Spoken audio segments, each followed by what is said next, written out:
প্রেম নিয়ে যা বললেন কাজল রেখা খ্যাত নায়িকা মন্দিরা।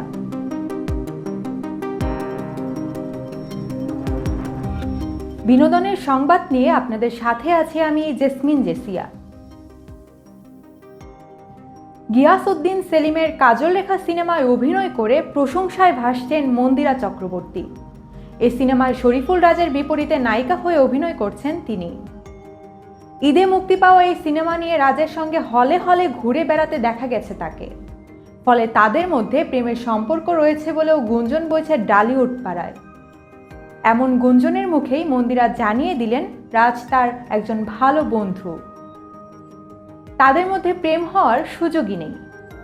এবার এক অনুষ্ঠানে হাজির হয়ে এই অভিনেত্রী জানান তিনি প্রেম করছেন, তবে কার সঙ্গে সে নিয়ে রয়েছে রহস্য। সম্প্রতি বাংলাদেশ চলচ্চিত্র পরিচালক সমিতির পুরস্কার প্রদান অনুষ্ঠানে হাজির হন মন্দিরা।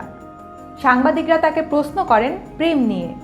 অভিনেত্রী রহস্য করেই বলেন, প্রেম তো করছি, কার সঙ্গে করছি, কিভাবে করছি, এটা সাংবাদিকদের দায়িত্ব খুঁজে বের করার। আপনারাই খুঁজে বের করুন।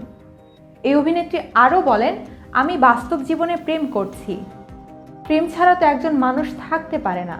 আমার মনে হয় প্রত্যেক মানুষের জীবনে প্রেম থাকা জরুরি, প্রেম করা উচিত। প্রেম করলে মন ভালো থাকে, শরীর ভালো থাকে। এখন বিয়ে করার কোনো ইন্টেনশন একদমই নেই। পরিবার থেকেও এখন প্রেশার নেই। এখন কাজে মনোযোগ দিতে চাই। আগামী ঈদে নীলচক্র নামে একটি সিনেমা মুক্তির কথা রয়েছে। সিনেমাটিতে মন্দিরা অভিনয় করেছেন আরিফিন শুভর বিপরীতে।